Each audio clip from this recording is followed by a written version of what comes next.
ছোট লোকের বাচ্চা, ভালো করে কপিটা দিতে পারস না, আয় পড়ছস রেস্টুরেন্টে চাকরি করতে।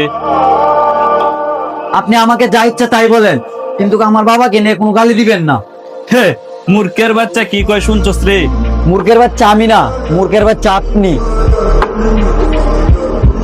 আপনি অনেক শিক্ষিত হইতে পারেন, কিন্তু আপনার ভিতরে কোনো সুশিক্ষা নাই। ওয়েটার হতে পারে, কিন্তু মানুষকে ঠিক মতো সম্মান দিতে জানি। কিন্তু আপনার অনেক টাকা পয়সা, অনেক শিক্ষিত মানুষ, মানুষকে কিভাবে সম্মান দিবেন এটা আপনার ভিতরে নাই। ওয়েটার হতে পারি, কিন্তু আমিও তো একজন মানুষ। আপনার উপরে তো আমি ইচ্ছা করে কফিটা ফালাই নাই, তারপরে আপনি আমাকে চড়টা মারলেন। স্যার আপনিও দুষ করলো, হ্যাঁ মারতে এলেন আমারে। এই ছোট লোকের বাচ্চা, তুই সামান্য একটা ওয়েটার হয়ে আমার কাস্টমারের সাথে খারাপ আচরণ করস। বাহ স্যার বাহ, অন্যায় করলেন উনি, শাসাইতেছেন আমাকে। সামান্য একটু ভুলের জন্য উনিও আমাকে মারলো, আপনিও আমাকে মারতে আসলেন।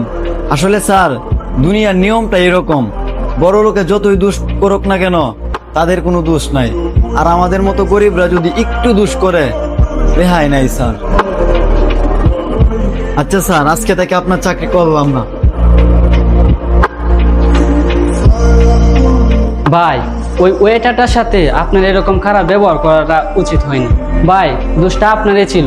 এখন আপনার জন্য ওই ওয়েটারটা চাকরিটা ছাড়তে বাধ্য হয়েছে, এখন চলে গেছে।